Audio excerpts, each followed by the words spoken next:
If you have type 2 diabetes and you have been told that diabetes is manageable throughout the rest of your life, that is not the case.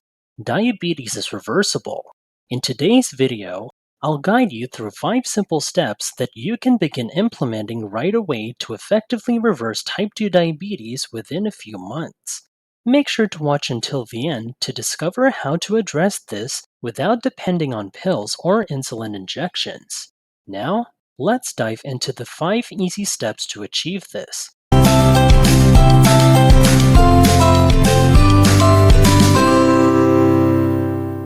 Imagine sugars as little particles in the food you eat. In the first step, we want to avoid added sugars, which are like extra sugar particles that don't come naturally in the food. These added sugars can be found in things like cookies, candies, and many packaged foods. They might taste sweet, but they can cause your blood sugar levels to go up too fast. And when that happens, it makes it challenging for your body to manage your diabetes. It's like this: your body uses a special helper called insulin to manage the sugar from the food you eat. But when there's too much added sugar, it's like asking your body to deal with too many things at once. It's like trying to juggle too many balls. It becomes tricky, and sometimes things might not go the way they should. This way, your body can do a better job of keeping your blood sugar levels in check, and that's an important part of turning around type 2 diabetes. It's like helping your body do its best work. Alright, let's talk about the second step: saying goodbye to grains. Now, when we say grains, we're talking about things like wheat, corn, oats, and rice. You might find these in foods like bread, pasta, or cereal. Grains are a little bit like carb factories. And remember, all carbs can eventually become sugar. Now, for someone with type 2 diabetes, it's like being a sugar detective.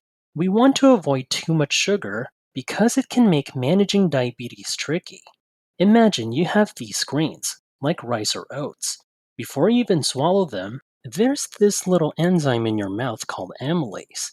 It starts turning these grains into sugar right there. It's like a sneak attack: sugar troublemakers even before they reach your stomach. By doing this, we make it a bit easier for your body to handle and manage your blood sugar levels. It's like helping your body avoid a sugar rush, making things smoother and better for your diabetes journey. Let's talk about the third step in a way that's easy to understand. Imagine you're cleaning up your food choices, and in this step, it's time to say goodbye to some oils, the ones we call refined vegetable oils. We're talking about oils like canola oil, soybean oil, sunflower oil, safflower oil, peanut oil, corn oil, and cottonseed oil. Now, why are we giving these oils the boot? Well, here's the deal: these oils can cause some trouble in our bodies. They have a lot of omega 6 fatty acids, which, when there's too much compared to another type called omega 3, can lead to inflammation, like a little fire inside our bodies. And guess what? These oils can go bad super quickly, especially when we cook with them or when they're inside us. Scientists found that having too much of these omega 6 fatty acids in the blood might be connected to things like obesity, building up extra body fat, and having a bit of trouble with insulin. That's the hormone that helps us manage sugar. So, what's the solution? You can use some other oils that are like the superheroes of the kitchen: cold pressed oils. Think of avocado oil, almond oil, hemp oil, flaxseed oil, walnut oil, and coconut oil. They might not go bad as quickly, and they can be better buddies for your body. Now, let's talk about the fourth step, and it's a tasty one. We're talking about eating a lot of meat that's high in fat. Think of fat and protein like the calm friends in the world of blood sugar. They don't cause big commotions, and they don't make your insulin levels go crazy. So, it's like a good deal. You get to eat a bunch of fatty meat, and it won't make your blood sugar or insulin levels go on a roller coaster ride. And here's the cool part: fatty meat is like a treasure chest full of good stuff. When you munch on it, you're not just enjoying the deliciousness, but you're also getting loads of vitamins and minerals. It's like a superhero meal that keeps everything steady inside your body. So, it's not just tasty, it's kind of like a secret weapon for keeping things nice and balanced. Now, let's chat about the last step, and it's a bit like a veggie adventure. Most of the carbs you eat should come from veggies that grow above the ground and aren't all starchy. It's like a champion move for your type 2 diabetes. Some folks can manage with about 100 grams or less of carbs each day. Others might need to trim down even more to a total of 50 grams daily. And then there are some who have to be extra careful and stick to 20 grams or even less to keep type 2 diabetes in check. So, what kind of veggies are we talking about? Well, imagine spinach, peas, kale, broccoli, asparagus, cauliflower, cabbage, lettuce, cucumbers, and mushrooms, just to name a few. There are plenty more out there waiting for you to explore and find your favorites. Cutting back on carbs might not sound like the coolest idea right now, but if you let type 2 diabetes stick around and do its thing, the real challenges will come knocking at your door later. It's like giving your future self a high five for making these smart choices. Stay tuned to the end to find out how long it will take for you to reverse your type 2 diabetes if you add another step. Remember, these 5 steps work wonders for people with pre-diabetes and even those with type 1 diabetes.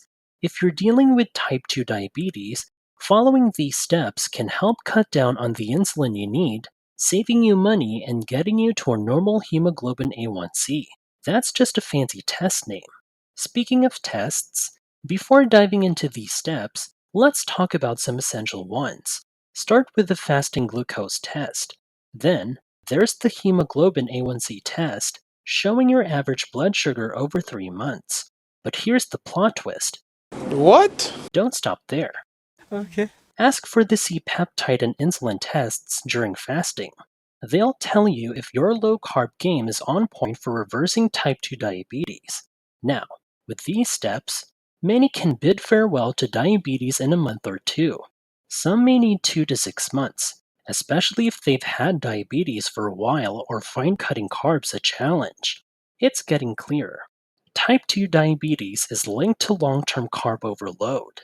Adding a little exercise to the mix can enhance these effects. Aim for 150 minutes a week of moderate to vigorous exercise with a sprinkle of strength training 3 times a week. Always check with your healthcare provider to find the right exercises for you. Now, here's your mission. Get that hemoglobin A1C to 5.6 or less. That's the sweet spot. Not even pre-diabetic. Pair that with a C-peptide in the normal zone, and voila! That's the magic combo for long lasting health and beautiful life. So there you have it, friends. With these 5 easy steps, you're on your way to reversing type 2 diabetes. Remember, it's like having a cheat code for your health journey. Cut down on sugars, bid farewell to grains, switch to good fats, enjoy fatty meat, and savor non starchy veggies. Also, keep track of your progress with lab tests and stay active with exercises. With determination in these steps, you can make type 2 diabetes a thing of the past. Please like the video, subscribe for more insightful content, and share your thoughts or questions in the comments below. Until next time, we wish you the very best in your diabetes recovery.